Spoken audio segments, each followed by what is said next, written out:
Драги гледачи, добар ден! Добродојавте во најновото издание на нашиот и ваш подкаст Демократски импулс. Јас сум вашиот водител, Трајче Китановски, а вие го гледате најновото издание на Демократски импулс.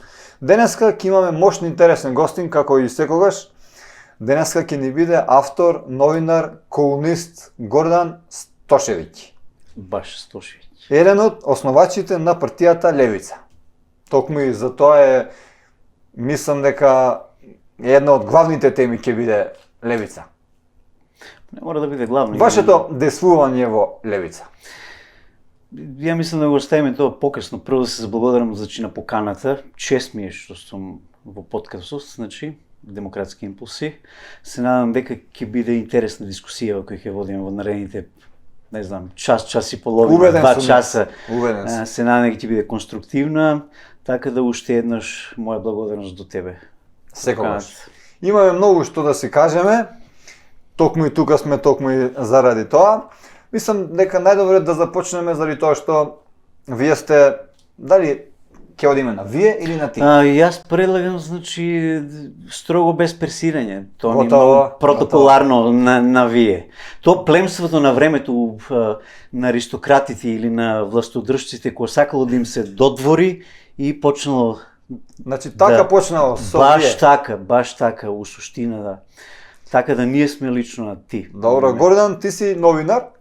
Мислам дека најдобро е да започнеме од самите твои почетоци, новинарството. Дали во Македонија постои слободно и независно новинарство?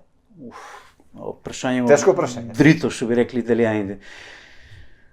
За некој релативно е тоа дали има, значи, добро новинарство и колку е квалитетно. Јас сум пред се, значи, алтернативен новинар. Морам да потенцирам, имам свој медиум веќе со години, значи свој вебсайт кој пред се е интернационален. Словно спомни кој е тој? Да, Il Grido del Popolo или во превод сика Крик на народот. Објавувам текстови на повеќе јазици или точно 8 или 9. Значи, мултилингвален е пред се. 8 или 9 јазици? Да, значи, сајтот објавува текстови на англиски, шпански, руски, српски, словенечки, македонски, меѓу другото, нели? Па не познам некој сајт тука општо на Балканот. Па јас сакам да се фокусирам, сакам да се фокусирам пред се на поголема, значи, шаренолика читателска публика, која, нели, припаѓа по дефолт на левиот политички спектар. Од каде ти се гротото од твојата публика? Од која држава? Од кај нас или од некоја сосед? Па најчесто се објавуваат текстови на српско-хрватски јазик, така да читателската публика е грото сместена на простор на екс-Југославија. Значи, говориме од Македонија па до Словенија. Сега помладите генерации, може би поради јазичната бариера словенечки, македонски, доволно немаат познавање, па затоа се форсира малку повеќе пишувањето на српско-хрватски јазик, за да биде разбирливо, нели, за поширока публика. Али генерално темите се дефинитивно кои обработуваат само исклучиво лев политички општествен спектар, значи. Па ти си еден од ретките имено новинари кај нас што има гостувано и на многу значи медиуми во странство. Точно, Италија, значи, Србија, Хрватска, мислам дека да, сум пишувал меѓу другото автор и колумнист сум бил на еден од најреномираните, значи тој е една од најреномираните леви платформи на Балканот, тој е Нови пламен. До пред неколку месеци пишував активно таму. Сум пишувал за медиуми кои припаѓаат на исто тој културен спектар, филозофски на Балканот, познат е Пулс магазинот, исто со седиште во Србија, доста авторски текстови мои отишле таму, но меѓутоа сум пишувал и за некои си медиуми кои се надвор од Балканот. Во Италија мислам дека си единствен македонец. Да, морам да потенцирам дека 2 медиуми имаат објавувано мои текстови, некаде таму 2017-2018, едниот е Маркс 21 и другиот е Контропијано, а тоа што спомна дека сум единствениот, уствари сум единствениот новинар кој направил интервју со жив припадник на црвените бригади. Тој е со водач на црвените бригади. Значи, тоа е покојната веќе за жал Барбара Балзерани. Јас ја направив интервју, значи, како настана таа соработка? Па јас Барбара Балзерани ја запозна преку мои пријатели кои се разбира лево ориентирани, кои припаѓаат на една од комунистичките партии во Значи, Италија. Мора да е лево, не може Се на никош лево. десно да е, се разбира, да по дефолт одиме на лево. И стапи во контакт со неа, ја запозна, тоа е една феноменална жена која пред се еден ерудит, едуцирана жена, значи припадниците на кои се ословени, нели, од системот во Италија како терористи, сите имаат лежено долги години, значи во затвор, многу од нив се осудени, значи на доживотен, потоа се амнестирани, а она има поминато 26 години, значи во затвор. 2011 е пуштена на слобода, има напишано 5-6 книги за незиното политичко, општествено делување, за црвените бригади. Една од ретките која никогаш не се покајала за она што, значи, го застапувала како идеја, Значи, во во затвор- црвените бригади. Во затвор лежа за идеологија. Да, за жал, црвените бригади исто се окарактеризирани како терористичка организација, но меѓутоа пред се морам да појаснам дека тоа е марксистичка револуционарна организација, која постоела од крајот на 60-тите па до 80-те години, поготово во времето на оловните години. Значи, доста специфичен развој на настаните, општо со политички турбуленции во Италија. Има и во кај секој нас смисла. многу лежено наши македонци во затвор за идеологија, како што се, ако не се лажам, Панко Брашнаров и братот на Питугули. Да, И уште многу други. Панко е, да, знаеме, позната историјата, нели, после повоена Југославија и одредени македонци кои има завршено на Голи оток, како казненици. Но е сосема нешто друго. Нивната револуционарност е многу поагресивна, значи многу поизразена. Плюс Не ние само говориме со пенкао и со... Да, значи тука нема теорија, тука има и пракса, значи црвените бригади имаат направено такви акции, они имаат дури, значи, земено како заложник високо позициониран НАТО генерал, значи тој е генерал Дозиер, значи го имаат киднапирано. Тоа му доаѓа слично како аферата Мистон.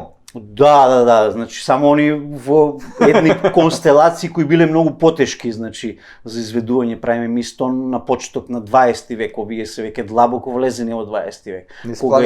Кога и тајните служби се многу моќни, значи кога има длабока конекција измеѓу најмоќните, нели, типа ЦИА, КГБ, Значи, ни тајните служби не успеа да го спречат или тоа. италијанските. Па да, они уствари го киднапираат премиерот Алдо Моро и е екзекутиран на крај од припадници и затоа и се осудени. Другарката Барбара Балзерани е последниот буквално водач кој е уапсена 85-та година.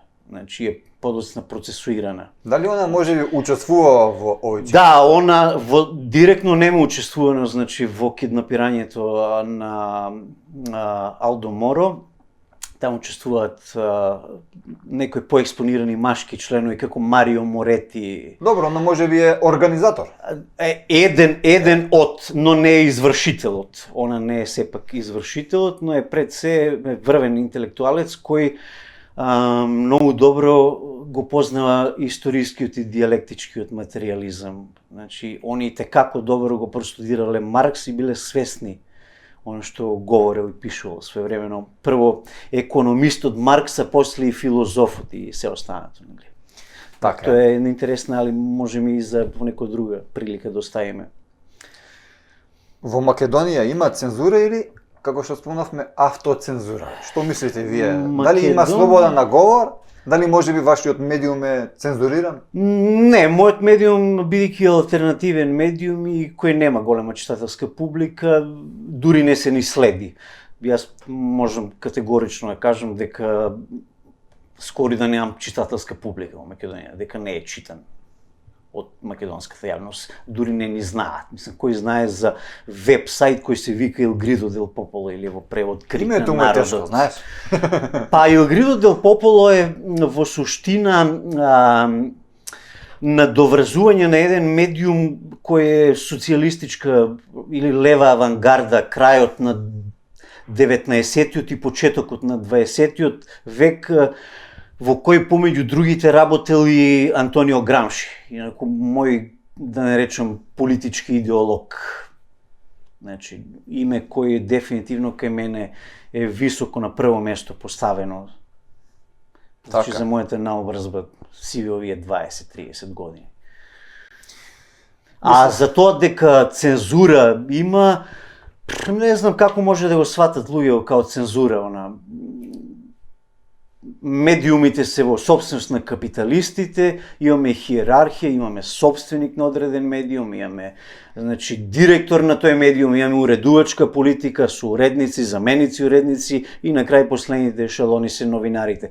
Сега, прашање е дали веќе не само во Македонија, општо во капитализмот имаме новинари кои може да се одважат. Дали да имаат своje новинарите се мислење? доволно слободни во тој контекст? Нема, јас тврдам дека нема, затоа и сум алтернативен новинар, затоа и не работам во мејнстрим новинар. Значи, немам потреба, не чувствувам потреба да работам во било која телевизија или радио во Македонија кој е присутно во етер. Затоа и го формирав, значи, мојот медиум као веб-сайт интернационален пред се, кој служи за едукација на социјални, маргинални групи, па и работничка класа, и покрај тоа знак прашање денес, нели, колку имаме работничка класа, или ако имаме веќе, не можеме да негираме дека сепак не можеме да кажеме дека имаме потполна автоматизација на трудот. Има држави како Германија кои има 7% едва автоматизација на труд. Јапонија е нешто подобра, 10-15. Но во услови кои имаш автоматизација на труд од 1 или 2% се уште работничката класа и како важна алка. Значи, во самиот капиталистички систем. Но меѓутоа, за жал веќе не е класно освестена таа работничка класа. Они дури и со погредни имиња денес се квалификувана типа прекаријат. Никој денес не говори работничка класа. Номади, не знам, вакви, онакви, дигитални, мануелни. Имаш, ако веќе имаме дигитални, имаме сигурно и мануелни, па колку имаат заминато тука да работат во германски фабрики од Македонија. Има 500-600 илјади минимум луѓе заминато последните 15 на 20 години. Да. И тоа е... Кој е крив за иселувањето? Кој е виновен за иселувањето? Виновна е, значи, политичката клика која гледаме веќе 30 години. Значи... Они велат дека од сите држави во светот има иселување, дека тоа било нормално, така некако се правдаат. Тренд, да, има, постои, значи, од секојаш во историјата на човештвото постоеле миграции, да не се лажем. Миграции имало, значи, пред 100 години имало и пред 1000 години миграции. Но погледнеме денешните, значи, миграции, они се изфорсирани, значи, или поради лошите економии, или поради лошото владење на политичките елити. Македонија може да ги заокружи, значи, и двата проблеми. Да, ние имаме едно владење на едни повластени касти кои владеат од 91-а наваму, тоа се знаеме, значи, кои партии, не мора ни да ги спомнеме, сите знаат, значи, две партии од македонскиот или една или две партии албански. И ако се прашаме каде е грешката, грешката е таму што ние Македонија не се погриживме да ја направиме граѓанска држава да биде. Значи, да имаме граѓански партии. Зашто на партиите од 91 наваму се даде национална конотација, албански, македонски. Ние ако видиме и државата функционира по бадинтер. Мислите значи, дека тоа е погубно? Тоа е погубно. Шом немаш ти граѓанска држава, немаш граѓанско општество, како не? Значи имаме поларизација во секој сегмент имаме. Значи, тоа е еден од продуктите на поларизацијата во општеството е државната администрација, која е зголемена за 250% од 91 наваму. Зар не е погубно тоа? 250%, 2,5 пати. Дали? И јас се прашувам до каде, колку треба, 500.000 администрација да имаме, па држави како, еве ќе спомнам, многу е далеку, ама мене како држава ми се јако допаѓа, тоа е Нов Зеланд. Држава која е далеку поголема по население од Македонија, која има 3 пати помала администрација. Како може нивната администрација да биде, значи, толку ефикасна толку транспарента меѓу останатото. Јас сум имал прилика да живеам и надвор од Македонија долги години, значи сум живеал и у соседна Србија и Хрватска, сум живеал и у Словенија, значи долги години, 6 години живеев у Љубљана. Сум имал прилика да идем во Италија доста време. Неколку месеци имам искуство животно и во Данска. Јас кога видов како функционира данското општество, тоа е нешто неверојатно. Толку ли е тешко да се преслика тука? Не може да се преслика, значи имате проблем со генетски код, со менталитет. Македонецот не може да биде данец никогаш, да не се лажем. Во кој контекст? Во секој поглед, значи прво можеме да тргнеме од културата, значи погледот на животот, на околината. Имаат они толку софистициран начин на живење, да тоа е нешто неверојатно. Како гледаат само на еколошките прашања. Али зашто да идеме толку далеко? Не мора да ја земеме Данска, веќе ја земеме Словенија. Јас кога направив репер измеѓу Словенија и Данска, видов дека словенците заостануваат у некои сегменти, типа економија, се уште немаат таков развиен висок стандард, немаат високи плати, например, како во Данска. Но меѓутоа, од еколошка гледна точка, словенците дали се верува, тоест дали ти се верува дека Словенија е пред Данска. Долги години Љубљана е зелен град на Европа и Словенија 2021 беше прогласена за еколошки најчистата земја на планетата. Дури пред Норвешка, пред Швајцарија, Канада, Нов Зеланд. Значи, неслушено добила. А затоа Македонија... затоа Македонија, па еве, ако се вратив пред 2 години, па не го зимаме Охрид, еве ќе го земам јас моево градче од кај што ја доаѓам. Сакам да кажам, Охрид беше под капата на УНЕСКО, веќе не. Охрид го загуби статусот. Охрид, ако јас се прашувам, Охрид требаше многу одамна да изгуби статус, можеби 91 година. Зашто ние немаме чувство за нешто што е вредно, а било под капа на УНЕСКО, значи на Обединети нации. Ние сега не гледаме. Урбана мафија на сите страни се гради каде ќе се текнеме. Не може тоа. Ти доаѓаш од Свети Николе? Ја доаѓам од Свети Николе.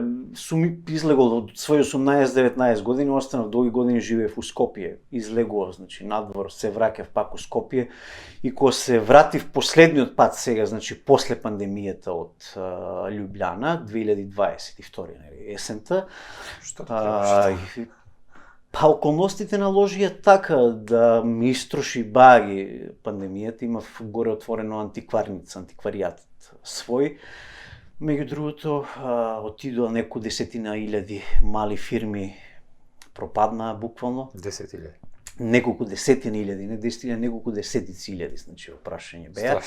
Значи секторот беше срушен, тој поготово.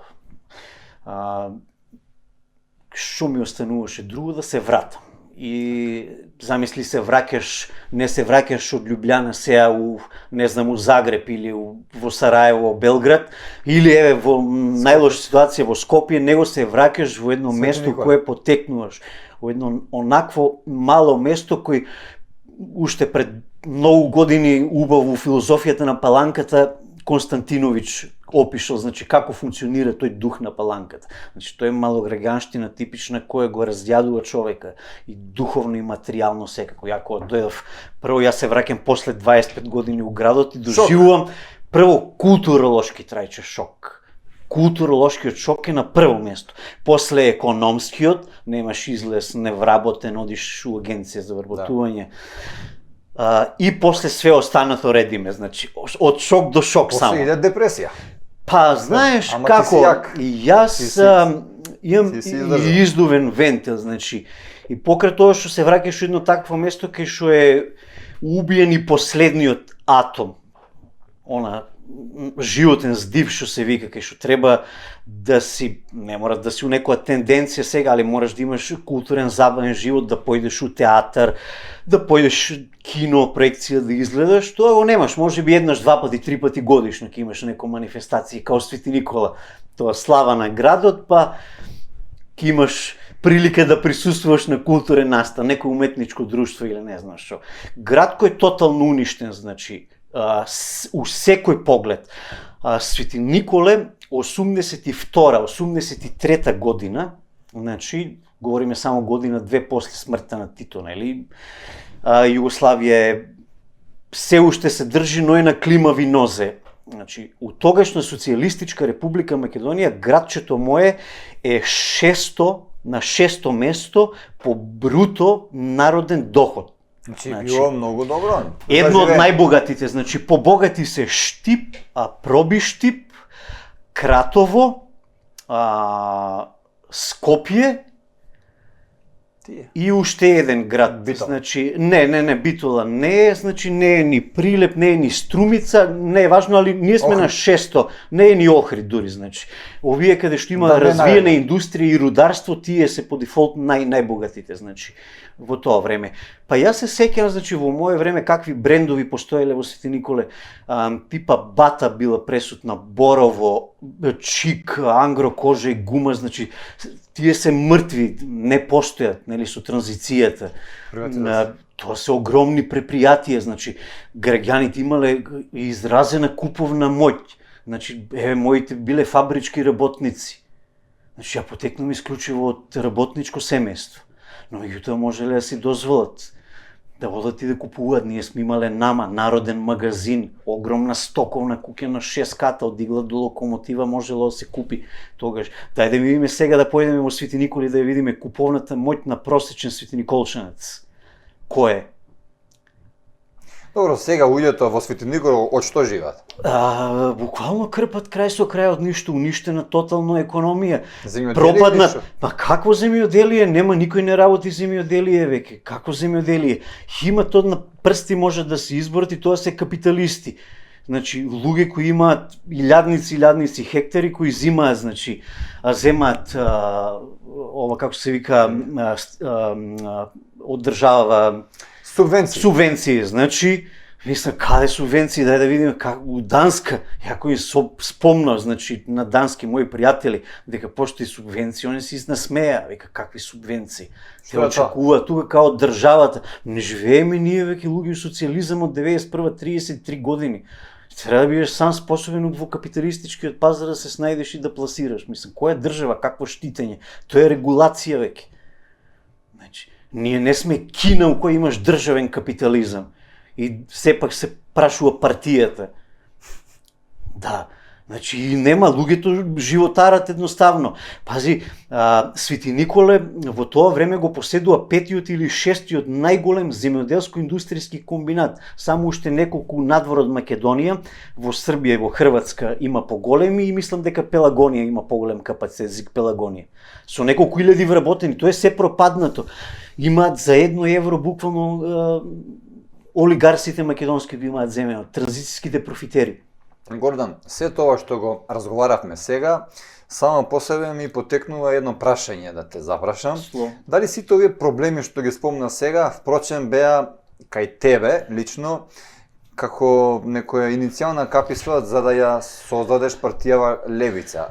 Иако ти не си нормално дека сам. Да, не сум иницијатор, јас сум еден од оние 40 на 50 на луѓе кои Дали твојот порив беа овие проблеми што ги спомна сега или како? Што се случи? Па љубат денешните. Како настана впрочем? Љубат денешните припадници на Левица да кажат дека се деца на транзицијата. Па и јас сум дете на транзицијата, имам 45 години, немам 65 или 75. Како беше она, не можам плочки да си ставам во купател, аз сум професор. Ја немам потреба, моите се уште од социјализмот. Ја живеам у зграда изградена 86-та година. Значи, и плочките не ми се сменети по 40 години ми стојат исти у купател, зашто ги мене убаво и ми се квалитетни социјалистички бел дезен, феноменална плочка. Немам потреба. Се жала дека така некој се стварно им паѓаат, не знам зашто им паѓаат, мене не ми паднале. Ниту една плочка нема. Слаб лепакот најверојатно, не знам од кој лепак земаат. На Левица и зашто? Левица како Левица беше, да се разбереме, сега сериозни да бидеме малку. Па и сега бевме. Ќе помисла дека не сме сериозни. Левица, ние бевме суштина авангарда. После 91-а како идеја никош не се јавила, значи. Авангарда во вистинска смисла авангарда не е сегашниот. Јас со гордост можам да кажам дека ние припаѓаме на авангарда. Тоа е, времето е такво, ние сме авангарда. И тоа тлееше, значи, тоа тлееше со години. Али тоа со години како идеја тлее, значи, претходно можеме да се потсетиме дека и во владењето на партијава која сега македонска на власт и во предходната која беа на власт, нели, до пред 3 месеци, во Македонија се случува социјални експлозии. Од останување без работа на илјадници работници, значи стечајци, до студентски протести, до пленуми, до типа протести од аспект на кој ќе се случи, не знам, убиство, намерно, грозоморно убиство на млад човек кој што беше смртта на, нели, морам да спомнам на Мартин Нешковски, млада особа, 2011. Додуше тогаш беше актуелно, нели, затварањето на еден телевизијата. Да, тоа на площад, тоа беше спонтано. Не постоела никаква организација. Јас, значи, децидно тврдам дека првите, барем 7 на 15 на денови, јас бев активен таму до 8-миот ден, значи на оние спонтани протести. И бев еден од Говориме за 27 април што се случи. Не, зборувам многу порано, зборувам месец јуни, изборите кога беа 2011 убиството на Мартинеш. 27 април е многу подоцна, 2017 тоа. Значи 2011 во таа смисла, значи такви протести, значи граѓански револти и се случувало, значи, спонтано движење. И сега секако удел земале одредени невладени здруженија, организации, нели, разноразни либерални леви платформи, постоеле од секогаш ги има, нели, во овој наше македонско општество. Можам да кажам дека таа идеја беше добра и беше оправдана пред се. Се познаваше со кредибилна, не па ние, знаеш, идејата беше вака. Кога се стрекјававме ние луѓе меѓу себе, кога говоревме дека решението ние уствари сите бевме свесни дека институционалната борба е она вистинската борба. Дека треба да се оплоди сето тоа во една партија која треба да влезе, значи, да влезе еден ден во парламентот, не мора власт да освои, не мора ни у наредни 10, 20, 30 години да освои власт. Има некаква си одредена моќ која ќе раководи. Не, она ќе биде плюс коректив на општествените неправди прво, значи, а после и на власт. И тоа е тотално легитимно, да се разбереме. Формирањето на левица, значи, е најлегитимното нешто што требало да се случи на политичката сцена во Македонија. Зборам, значи, во плурална Македонија, после 91 година, во повеќе партиски систем. Добро, кажи ми го првиот состанок кога се... Состаноците се одвиваат парцијално, генерално јас на некој сум присуствувал, но на повеќето не сум присуствувал. Ме контактирале луѓе, значи, кои исто ја застапувале таа идеја, се до оној момент додека не се решивме да ја оформиме партијата. Да формираш партија во Македонија е сизифов посол. Само сизифова работа е. Пошто во Европа секаде во нормална држава, као Босна, као Хрватска, Босна не морам да ја спомнам, она е у Западен Балкан и географски и политички секако припаѓа тука, но е во малку подобри држави, као Хрватска, Словенија. Таму ви требаат 100 или 200 подписи да формирате партија. Тука е ѓаволските. Овдека е 1000. Ја мислам дека нема изненадување да биде ако сега големи партии побараат и 5 или 10.000 во иднина да биде. И тоа е веќе ирелевантно. За да не може никоја партија. Да, за да одиш партија да правиш. Мислам, и нема потреба веќе некој да се мачи да прави, пошто тоа е стварно тешка работа, одење во суд, вадење документи дека не се осудуван, други документи, заверување на нотар, приложување сите тие 1000 подписи, значи, и тоа се 1000 основачи на партијата. И пленумот се одржува на почеток на февруари 2016 година. Вие имавте пленум. И таму беше... Значи, пленумот е највисокото раководно тело кое се одржува на секои 3 години. Испод пленумот постои централен комитет, па постои президиум и се пониски ешелони. Дали Димитар Апасиев беше дел од тој пленум или подоцна? Да, он е еден од ностовачите, значи он е од сам почеток на левица. Може да се зборува било што за некои луѓе, не само за него, но меѓутоа кога зборуваме за основањето на партијата, да, он и сите останати. Дали првичната идеја беше да има председател таа партија или не? Заради тоа што имам слушнато дека председател подосна Дошло дека не било договорено да има се председател. разбереме, откако значи заврши проектот или идејата Левица, како Левица која јас ја познавам, значи кога си завминавме сите ние од таа партија, и покрај тоа што некој сака да каже денес гордо дека избркале или се. Добро, може би за мене нека кажуваат дека ме избркале. Не е проблем, нели? Ќе дојдеме Меѓутоа и има тоа луѓе, не е има проблем. луѓе кои си заминале, значи, биле резигнирани, значи од односот внатре. Партијата првично како партија Так. формирана со такви раководни тела, дали постои поголем степен на демократија во едно општество, па и во една партија? Ако немате председател на партијата, него имате колективно тело. Значи, сите имаат право на глас подеднакво внатре. Имате централен комитет составен од 50 луѓе и сите 50 луѓе им се слуша мислењето. Дали е тоа повисок степен на демократија или кога имате еден вожд и се Вода. чека, и се чека значи неговиот параф или неговото аминување. Значи целата беше првично да одлучува мнозинството. Тоа е идејата на Левица, значи. Така и се создаде. Токму Така и се за да не создаде биде иста тоа, како значи, другите партии. ние требаше, значи, како авангарда да демонстрираме демократија во Македонија. А еден од степените на демократијата е и на тоа како функционира внатре една партија. Значи, статутот беше напишан феноменално.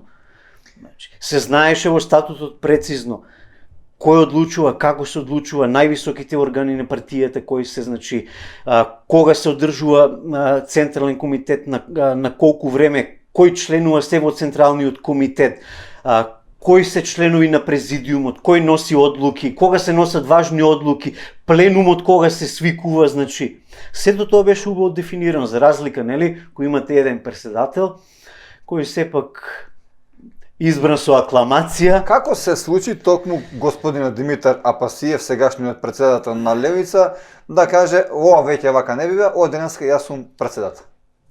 Па тоа не се случува преку ноќ.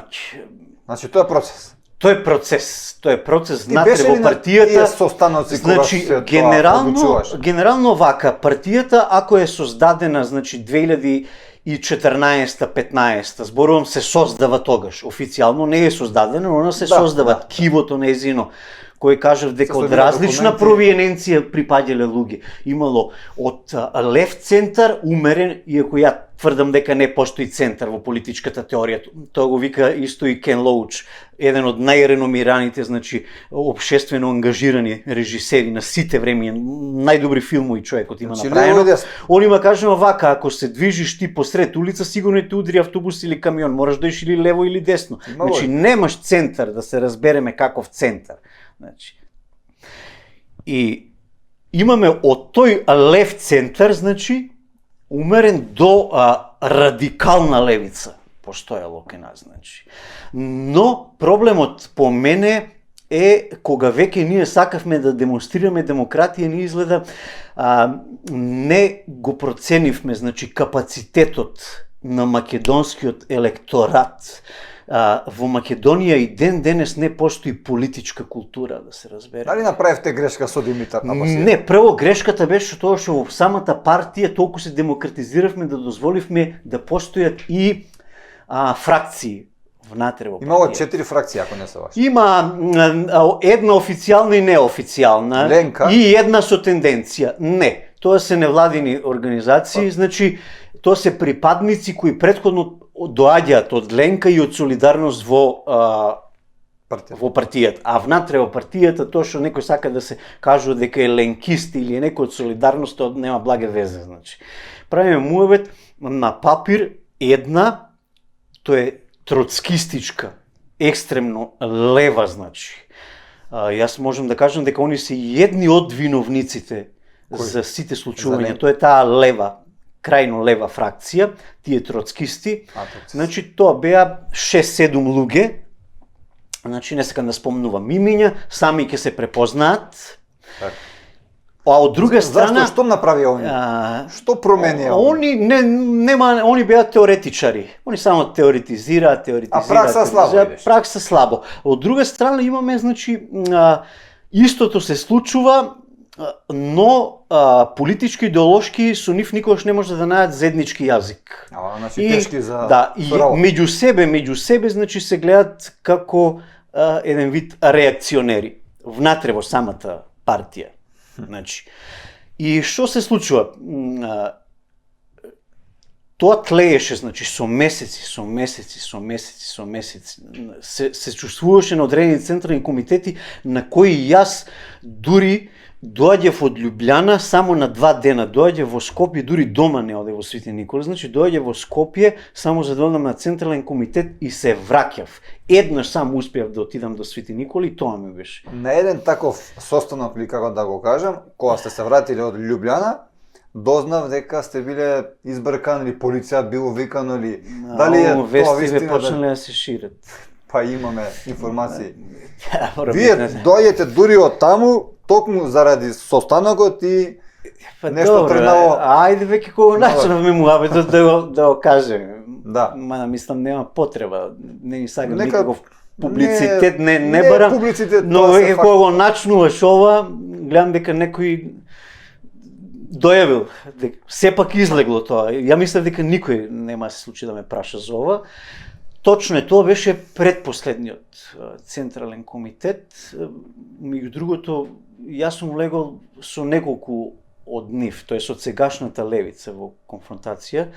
Тогаш, меѓу другото, беше на предходниот, предпоследниот ЦК, каде што се расправаше дали да се оди со движењето Бојкотирам. Јас реков дека ние немаме потреба да се едноставно компрометираме да одиме, нели. Јас дури бев и со гордост можам да кажам дека јас сум единствениот припадник на левица, зборувам на таа левица нели од 2015, 16, 17 година. Како што умеете да Кој- кажете таа левица што ја препознав. Да, тоа е авангардата, значи во која бев против шарената револуција. И јас знаев дека едно зло со друго не може да се замени. Они сите учествуваа, беа и со знамиња, беа. Ја секојдневно Значи, тогаш ти си имав бил пред- активен Facebook. Пред времето. Ја бев далеку, значи пред нив. Мои одредени написи тогаш се уште ја немав страницата, сајтот. Мои одредени написи тогаш ги споделуваше гордо и една почитувана професорка универзитетска, која патем беше една од кандидатите за председател. Значи, после тоа се случија некои работи и го изгубив контактот со неа, она веќе не сакаше. Добро, Гордан, да каде комуницира. настана конфликтот со сегашниот председател? Што се случи на тој состанок? Конфликти имаше повеќе. Па на тој состанок вообичаено, значи јас се држев строго до статутот. Статутот стар предвидуваше дека он е достапен и упишена форма може да најдат. Колку и да тврдат дека тој статут е нелегитимен, Како може статут тоа време нелегитимен? во тоа време и те како беше легитимен. Сега они си имаат нормално нов статут кој е изменет скрос. Во тој статут во членот 31 став 2 се вели дека на седница на Централен комитет која се одржува, а на која се говори или се разгледуваат важни прашања, значи може, значи по исклучок да присуствуваат и надворешни членови кои не се значи членови на Централниот комитет, Значи и симпатизери. и симпатизери или експерти. Значи без право на глас. И јас сум свесен за тоа дека јас немам право на глас. И јас и не гласам. Но меѓутоа јас имам право да искажам свое мислење на таква седница, ми беше тоа ускратено со гласање на колективно на ЦК. Значи, предлог се даде дали Гордан Стошевиќ треба да присуствува на оваа седница или не. Кој е за, кој е против. Тоа се Од изгреши 50 луѓе 45 гласа јас да си заминам, само 5 гласа јас да останам. Значи, као сега знам кои се тие 5 луѓе. Значи, не е важно, нема потреба да ги спомнам. Да. И јас реков не излегувам од седницата. Ајде да видам кој е маж што се родил овдека да ми изнесе со Има столица таму доста мене. мажи. Има па 45 мажи беа присутни и 5 жени. Ја бев 51 од тогаш. Значи, 45 мажишта. Се баш. Да, ама види ти за Белја никој Никој не не служел воен рок од нив, И си викаш кога ќе влезе агресор, а они се револуционери, како ќе ја бранат држава Што од ќе бране надворешен се? агресор? Да. И ја им реков да им купам нешто, некои цвекерски радњи и кебани да продаваат, пошто така можеш само агресор да пречекаш, нели, со црвен тепих и со цвекенце. Тие Не се знаеш сега- пушка да Тие раководиш се пиштол. револуционери Они се револуционери. во кошоли. Без разлика, може да бидат и во тренерки, се едно е, значи. Сигурно знаат кој е дрес кодот нивен, иако популизмот денес не познава граници, нели? Можеш да глумиш лудило ти да одиш, не знам, скотскан, убаво прикладно Така е. облечена, да живееш комунистички, а можеш да глумиш дека си комунист, а да одиш онака оскудно, демек се тресеш, ја... И што се случи кога им кажа не излегам јас сум тука? Уф, Јас од Словенија сум дошол место да ми синјата капа, вие ме бркате. Па ја очекував некој маж да се јави да дојде да ме скорне од столица, си викам, станам од столица.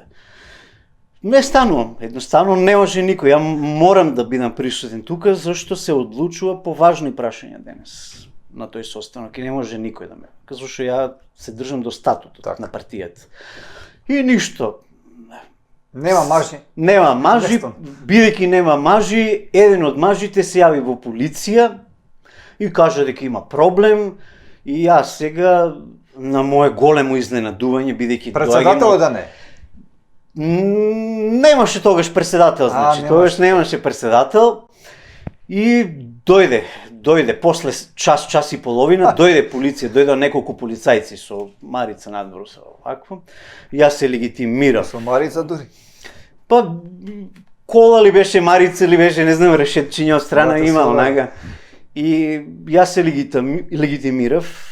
Нормално е дека треба да се легитимираш и покрај тоа што не побараа кој сум, што сум, да го ја прекршив на било кој начин редот и мирот внатре, значи во хотелот во кој се Ти не си се одржува тепал, таа, ти не си се дерал, не си викал ништо, Мене тоа. ќе ми сврле обезбедувањето на хотелот, да се разбереме таму. Значи, доаѓа полицијата, они нема што да прават, тука они почнуваат мене да ми се силат као видеополиција, почнуваат се јаки. одредени одредени луѓе, тогашни членови од партијата кои Значи, него имаа го мажи. поддржа, имаа мажи кои вербално, значи, у уста земаа моја мајка. Што збор? Да, притоа човекот е универзитетски професор во Штип на ГДУ, предава етика. Не сакам да го спомнувам. Он беше еден од најжестоките момци кои со псовки, нели, пред Па тој полицијата. сега е голем маж. Па он е сега голем професор. Он нашата младина ја учи на етика и на морал. Нели, идните академски граѓани под негова палица академска се наобразуваат. И ништо, полицајците се јавија до виш инспектор како да постапуваат, го праша. Он им рече у суштина дека ја бев присутен. И покрај тоа што они после тоа имаат цвртено приказната у 180 степени. Значи, он им рече дека во суштина они треба да бидат присутни се додека сум ја внатре и ако случајно мене некој ми се заканува или физички мене дека Значи, они они треба те да ме штитат тебе, заштитат и а мене не ме нив. штитеа у суштина, а не нив, дека мене треба да ме изнесат. Они очекуваа лисици да ми стават. Они прво млади полицајци, се гледа дека млади полицајци, луѓе кои немаа ни 30 години, 25 години дали има, и они беа изненадени, значи сето тоа видоа дека нема никој проблем, дека културно се легитимирава и ништо, они ја напуштија седницата и беа надвор 2 сати. Скоро ја бев внатре сам со полицајци. Значи мажи е проблем дури па направи. Што Да. Тоа они беа- сакале обратно на Тоа беа револуционери кои патем истите тие револуционери носат мајци со Че Гевара, а со црквени знамиња пред разни црквичиња се сликаат дали у аеродром или било каде. Мислам, тоа е политички прво и идеолошки оксиморон. Ја мислам дека Че Гевара се превртува у гроб. Тоа е нешто неверојатно, значи, во наш политички дискурс. Значи, онакво деградирање на онаква идеја да се случи ова едно на дното, како што викаат србите. Значи, Така. И ништо. Времето поминува, тече времето. Ти си тука, И ти јас си си седиш. седам внатре, дојдоа од хотелот, ми понудија дали сакам кафе, чај, останав тука. Имаше тогаш еден другар, значи, повозрасен човек од Кочани, кој имаше некој случај кај негова фамилија, значи, дали беше жена во прашање, мислам дека итен случај беше во болница однесена и се работеше за тоа да биде поблизу, значи, до таа особа, не да губи време тука и ме замоли неколку пати. Значи, дај да не правам глупости, да се откажам, ова не води никаде, као. И јас сум доста емпатичен човек. Луѓе кои ме познаваат, оние најблиски луѓе знаат дека работи, да емпатијата секојаш. Мада јас како одминува времето, се држам до онаа позната максима, што повеќе ги запознавам луѓето, толку повеќе ги сакам животните. Тоа е мојата максима. Одлично трајче и тоа е максима која треба се почесто се држиме, значи. Точно. И му реков, оке, друже, значи јас ќе се повлечам, ќе заминам мирно, останатите час и половина, два, колку имате од терминот, пошто треба да дојде некој друг после. Значи, бидејќи не можеш ти да седиш вечно таму, имаш термин од 12:01, таму до 6:07 и си заминуваш, значи после доаѓаат други некои кои имаат закупено простор. И им пропадна генерално тој ЦК, ми кажуваа луѓе, после другари, дека било доста набиена, електризирана. Јас си отидов веднаш и седнав со некои пријатели после, на чај, на кафе. Дали има капацитет според тебе сегашниот председател за да биде председател на левица? Имам слушано дека на некои од таквите ЦК, како што ги спомнуваш ти, дека дури го нудел својот полов орган за дегустација. Така слушна во една емисија. Не би сакал да коментирам, зошто... Има ли вистина во село? Имаш ли ти слушнато нешто ваква работа? Генерално, на мене лично не ми рекол такво нешто. Се вртеле низ кулари муавети, дека да, го говорил тоа и поготово говорил, значи, на женски персони, значи, тоа и како шовинистички, кога ќе се обратите, нели, на другарка, која при тоа, пази, делите исти идеи со неа, пази, со партика, значи, да, и дека такви чести испади имал, но меѓутоа, нели, тоа е дел од неговото однесување, што домашно воспитување, што како резултат на неговото академско делување. Ја мислам дека он треба како професор универзитетски да биде интелектуална појава, која ќе биде окарактеризирана пред се со едно сталожено, мирно, он е контрата. Цивилизацијско, човечко однесување. Добро, може би он сака да биде антипод на таквото однесување, може би мисли дека подобро е дека на примитивизмот треба да се врати со примитивизам. Може би е легитимно и тоа. Не викам не. Значи, секој одговара за своите постапки, како јас тогаш кога сум влегол, значи, пресметано и покрај тоа што имав квалификации дека треба да проработат институциите на системот, па да си го добијам заслуженото место, нели, на одредена институција да посетам, зашто сум не бил непресметлив. Непресметлив човек не може да прави она, значи, она може само пресметлив човек да прави. Да отиде онака и да им каже, луѓе, полека, има статут на партијата, значи не можете. Но, пак ако се вратам, значи, на редниот централен комитет, кој веќе скоро и да не е одржан поради немање кворум, и после кој веќе има превземање на партијата, но не каубојско превземање, како некој сака да го каже тоа, го украл овој печатот и штембилот. Тоа им е следното прашање. Дали има вистина дека со фалсификација преземал партијата? Постојат, значи, одредени...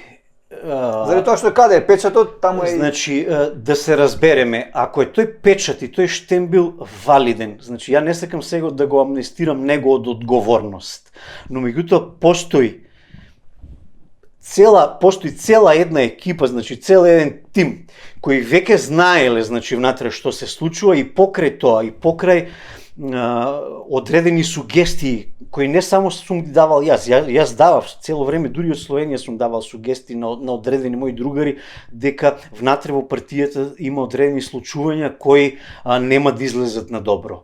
И дека ќе се случи можеби и раскол и превземање на партијата.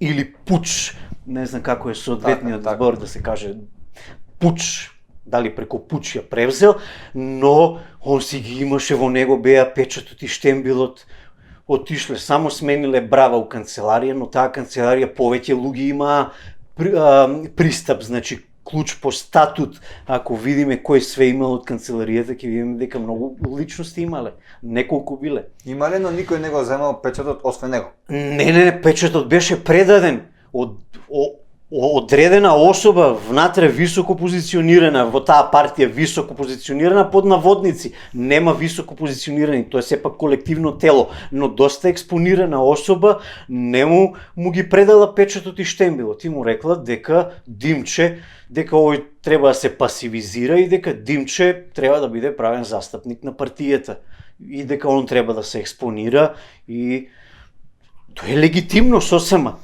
А тоа што после се направени одредени превиди во самата документација, во делот на членството, кои луѓе се масовно избришани од членство, ме подсетува како 90-91 во Словенија, кога на 25-30 илјади државјани на Социјалистичка република Словенија, кои се отнели од српска националност, боснанска, македонска, име преку ноќ одземено државјанството, где право на државјанин во новата држава Република Словенија. И ова така се има случајно преку одредени циркуларни писма, преку мејлови се праќа дека не си више член на партијата. Преку мејл. И сега тука веќе имаше спорови и околу јавните гласила, имаш јавно гласила типа службена Facebook страница на партијата. Дали е превземена или не, обиди за превземање или не, остана од онаа друга групација внатре што беше најконфронтирана со него, ја задржаа, значи управувањето го задржаа, они си направија нова страница, сегашната Facebook страница нема никаква врска, не ја презеле они. Значи нова е. Нова е. И си направиле 100.000 следачи, и тоа е легитимно.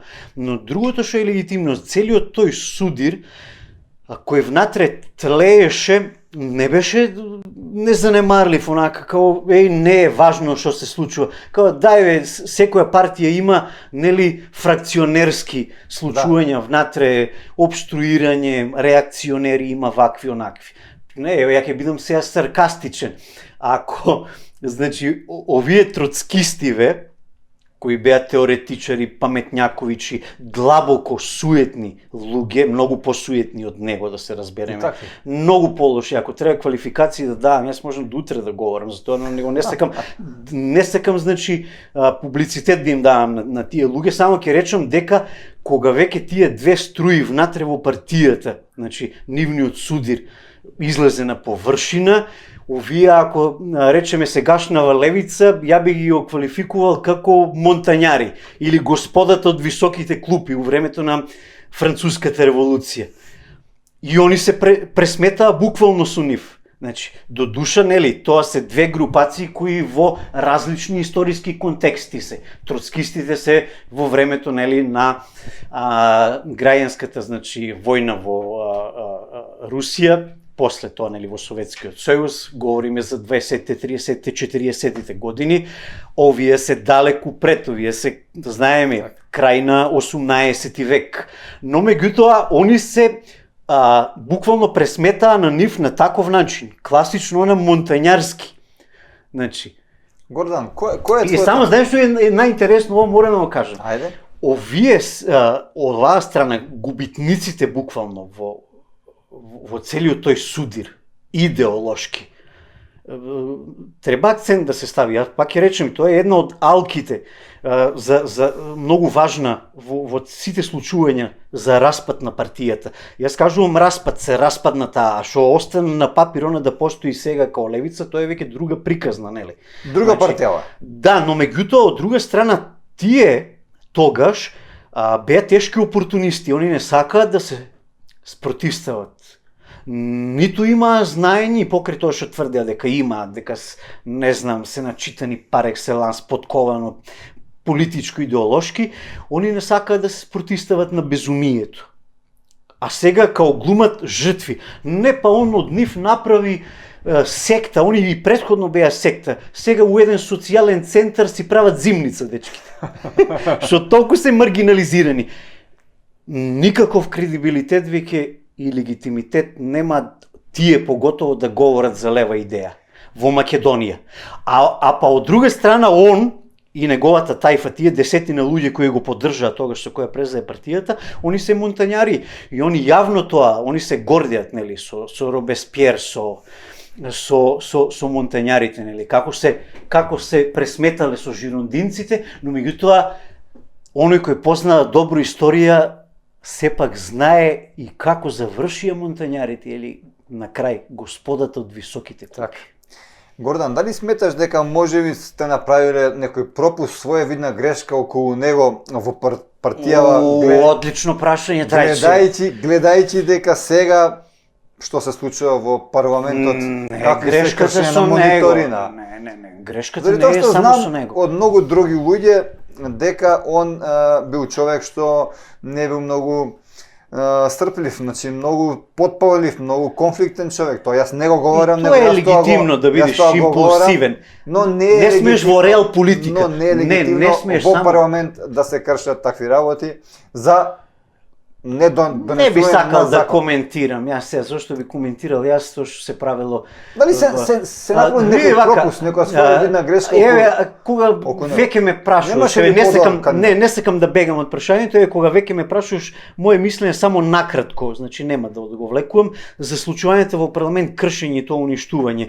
Тоа им го овозможува имунитетот не ве, значи имунитет на пратеник и он може да прави што сака, но да се разбереме, значи тоа се оди на товар на граѓаните, значи ние деночните обврзници тоа мораме да го платиме. И тука баста, што би рекли италијаните. А грешката каде е направена? Грешката не е само со него, значи грешката ние кои иоле малку имавме, значи познавање на внатре партиско раководење, поготово нешто што припаѓа на лев идеолошки спектар. Тешко е, значи, без искуство, немаме ние политичко искуство, ние имаме улично некој искуство, кажав ја, протести, граѓански реакции, сето тоа, но меѓутоа ние сме сите без политичко искуство. Но одредени луѓе, како јас и уште имаше таму, имаше феноменални луѓе, и денес има феноменални луѓе, кои се, поради идеолошка причина, се уште во таа партија. И драго ми е што се таму. Зависи како ја процениле они ситуацијата и што се препознале како идеја во денешната партија. Тоа исто е легитимно и ја не спорам. Би се вратил во оваа сегашна левица? Не, па јас денес, ако веќе некош ми поставиш прашање дали сум извлекол поука или школа од сето тоа, јас ќе кажам вака. Значи, денес ми е мака што зедов јас во суштина да правам партија со такви луѓе. Политичко, идеолошки луталици, значи. Ќе користам сега србизми во сите од нив, буквално, али во 90% чучи диалектичка незналица. Они не се свесни, значи, колку не знаат. Само. И јас си му кажував на одредени работи дека таква партија, за да градиш ти на долг рок, можеш да познаваш добро и теорија, пошто уште Ленин рекол пред 100 години дека теорија без пракса не оди, ниту пракса без теорија не оди.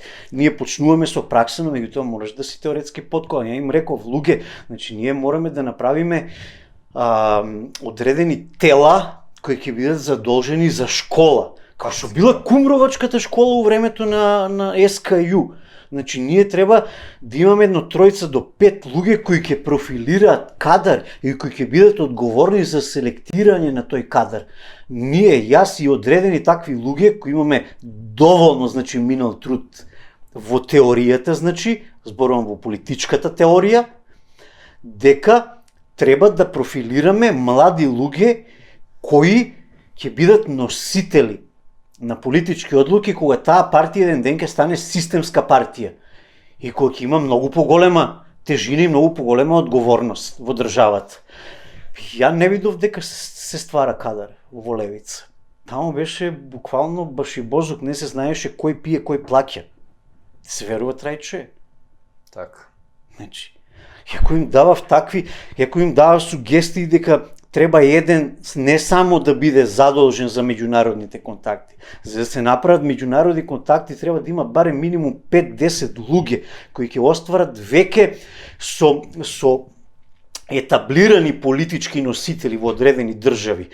Не мора да се на власт, може да се у опозиција, но да се створат линкови поврзувања, значи. Сега нема такви тела во партијата. Има задолжено и сега за меѓународни односи кај нив човек кој е задолжен. И не ме интересира тоа како функционира и на кој начин и кого се контактираат и впрочем кој нив ги смета денес како релевантен политички фактор кој екзистира на левиот спектар. Ако гледаме реално, во левица има лево останато само во името, друго све е десно. Се е десно. Национал шовинизам, значи екстерно политички популизам има. Они сега ќе демантираат дека не се на ДСВ, дека си на лев. Па и лев популизам постои. Па Лаклау и Муфе пред 50 години теоретизираат, значи дека постои лев популизам. Па и во цела Европа постои лев популизам и десен паралелно. Но меѓутоа, колку можеш ти да бидеш фактор кој ќе ги повикаш масите, значи, кој ќе ги собереш, дај да видиме кого можат они денес. Но сепак не ми одговори на прашањето дали би се вратил во оваа сегашна левица. Дали во некој идно парламентарно мнозинство може да те видиме во парламентот? Не постои левица, каква трајче. Значи, јас прво за себе со гордост кажувам дека сум комунист.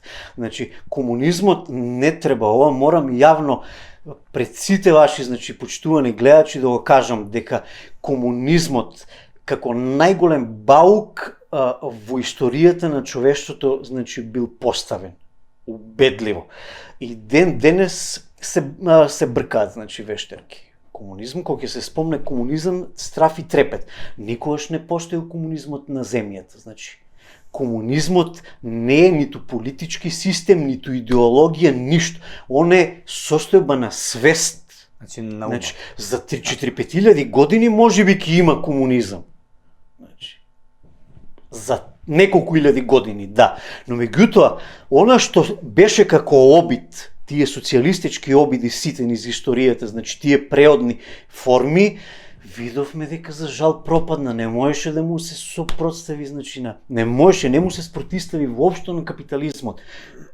Гледаме дека капитализмот остане единствен систем. И дури не е ни систем, ја во еден наврат, во една колумна моја за Нови пламен напишав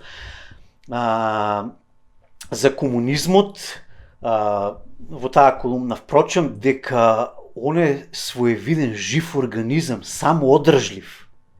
Он не е ни политички систем, он не е идеологија, он не е ништо. Он е самоодржлив организам кој во одредени констелации на ова човештво се самоорганизира, значи. Интересна теза. И сега кога треба да се надладее, па ќе се надживее кога свеста. А гледаме само што не паднал, еве само што не е срушен, кој ќе го сруши кинезите, па таму имаме државен кейнизијански вид на капитализам. Кога сме околу падањето, постои едно столче со 3 ногарки. Едната ногарка, ако нормално дека столчето ако е на една ногарка, знаеме дека ќе падне. Ако е на 2 може да падне, може и да не падне.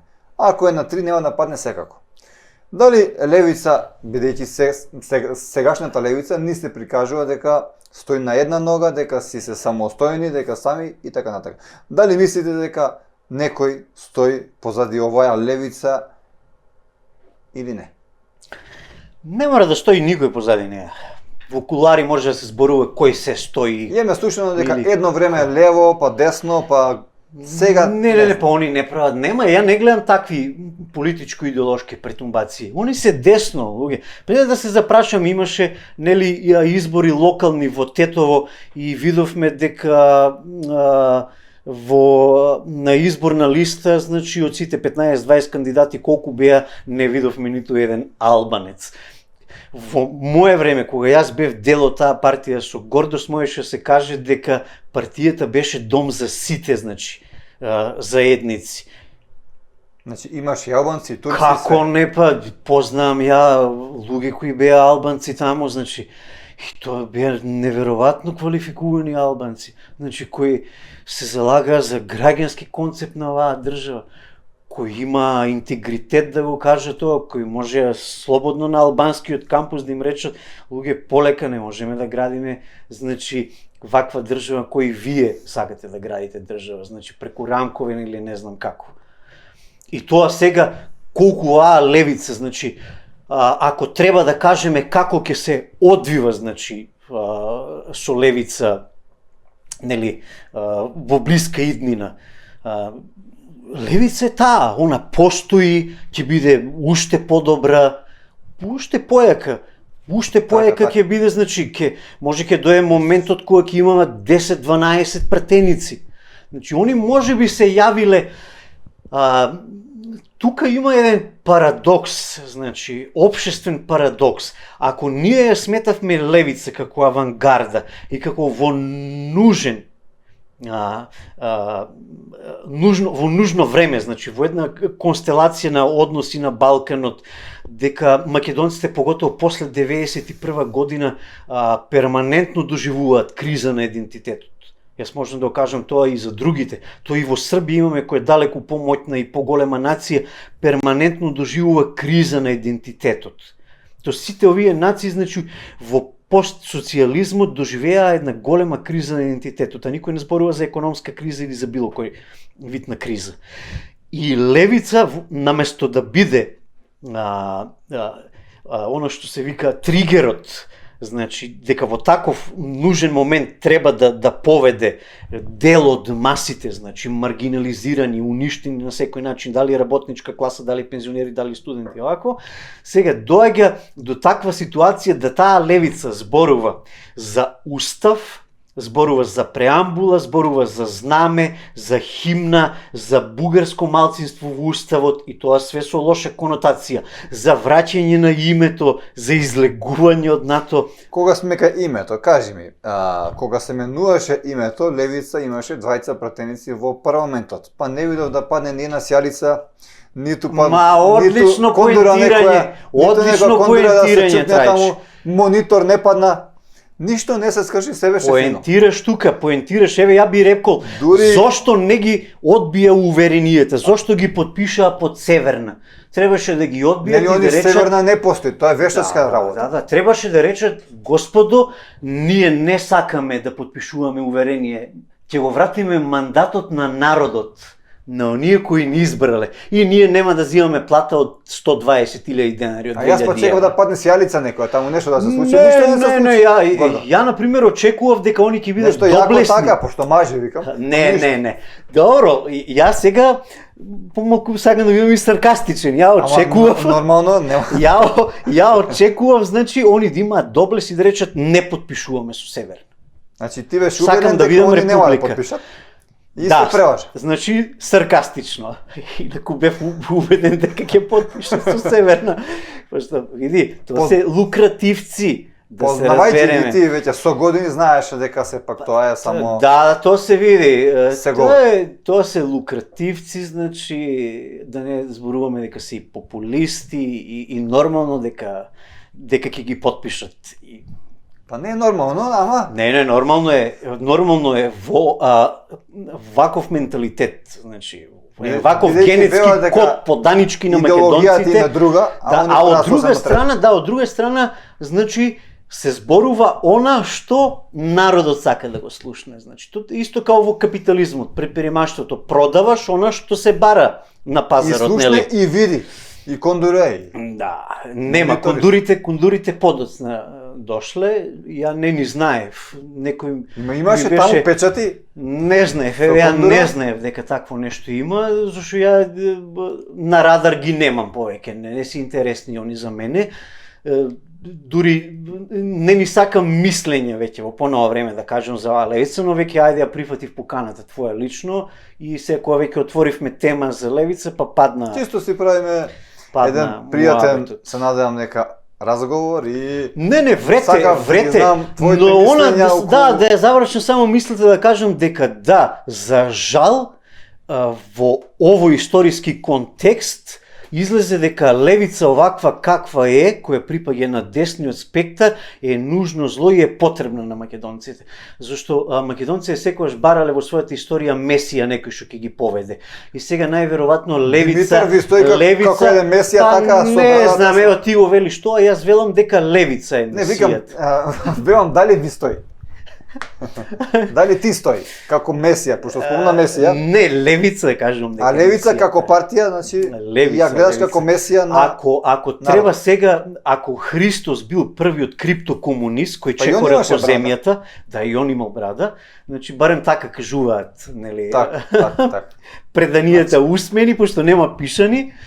Ако он бил првиот криптокомунист, значи во таа кумранска зедница имало зародиш на комунизмот, нели, делењето со лебот и рибата, колку луѓе ќе нахраниш, тоа е почетен стадиум на комунизам, да не се лажеме, значи. Значи ќе дојде Димитар дека му бил идол. Не знам, еве ти го велиш тоа, јас мислам дека левица, не, левица е таа кој веќе он ја експонира, левица е таа која ќе биде месија која ќе го избави од заточеништво македонскиот народ. Значи гледате такво нешто во сегашната левица. Нешто попут Давид кој важи за евреите во нивната традиција, или Мојсе, ајде уште подециден да бидам. Интересно. Левицата на Балканот, малку да оставиме нашата левица нека. Редно беше, трајче ме уби, човече. Балканска левица, па постои таква левица. Да, постои таква левица.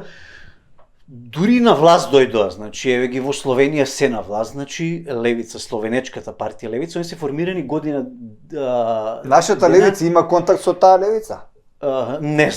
Не знам дали во твое време се сомневам. Во моје не, ја правев обиди, значи јас контактирав со значи ти беше тој контакт. Еден од луѓето, не Лука Месец е министер, значи и кај нив е централен комитет има, значи нема председател на партија.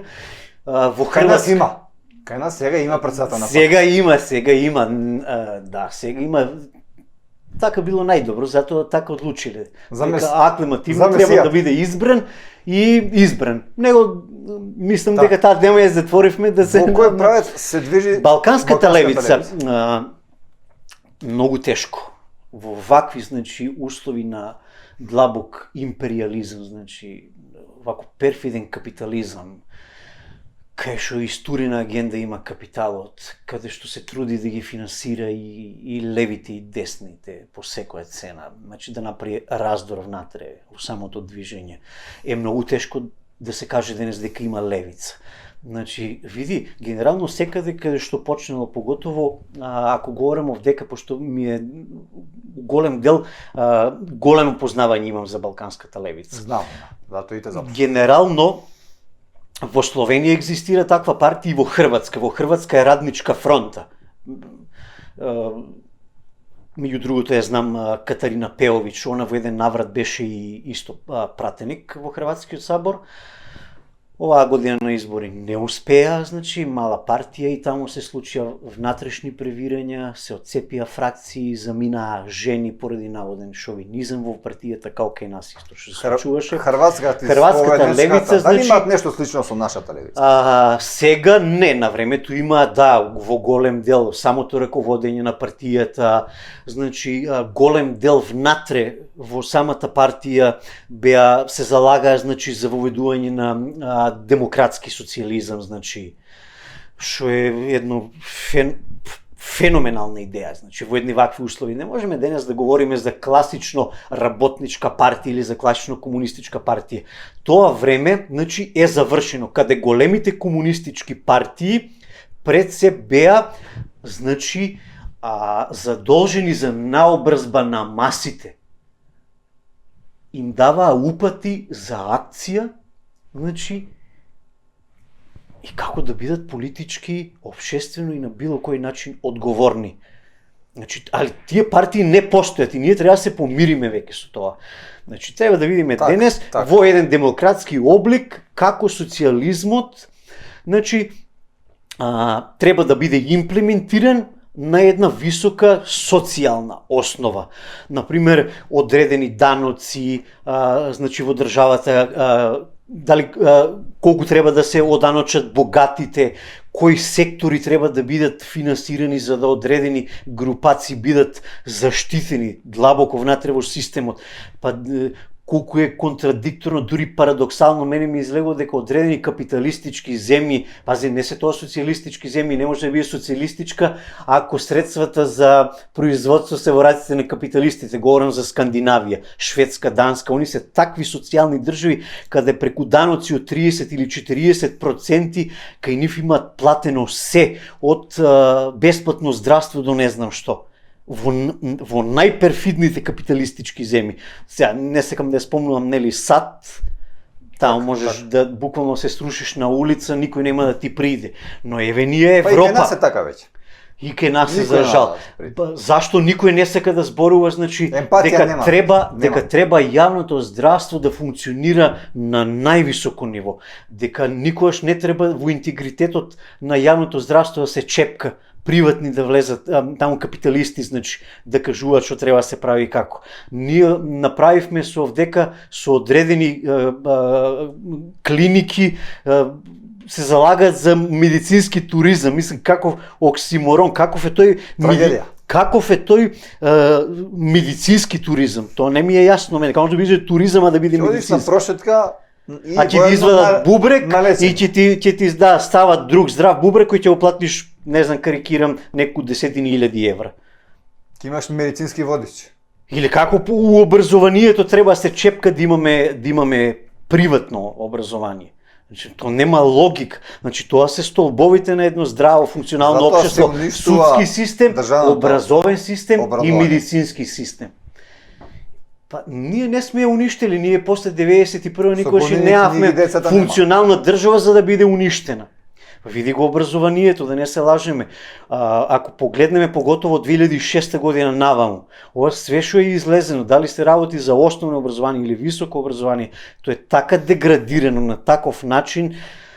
Јас гледам само, се послушам со еден неблагодарен речник, лоботомирана маса гледаме. Значи по улици, по јавниот превоз. Но да, сега дадохме акцент на нашата левица. Гордан, како помина? Што мислиш? Дали прашања беа тешки или... Ба не, да немаш некои други прашања. И јас само можам да посакам да те видам повторно тука и во некоја друга емисија да позборуваме на многу други теми, пошто има други теми. Подкастов, ваков концепт, во кој нудите, значи, луѓе да проговорат за работи за кои многумина не сакаат во мејнстрим медиумите да говорат, или тоест им е ускратено правото да говорат.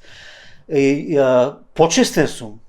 Нормално, за да сакав народот да те дознае, да те види, тие што не те знаат, многумина те познават, но има луѓе што не знаат нормално кој си ти, кој сум јас. Сакав тие луѓе да те запознаат. Па добро, јас сум неважен човек. Знаеш како трајче, искрено, никогаш не сум барал публицитет. Никогаш не сум пишувал за македонски медиуми, не сакам да работам.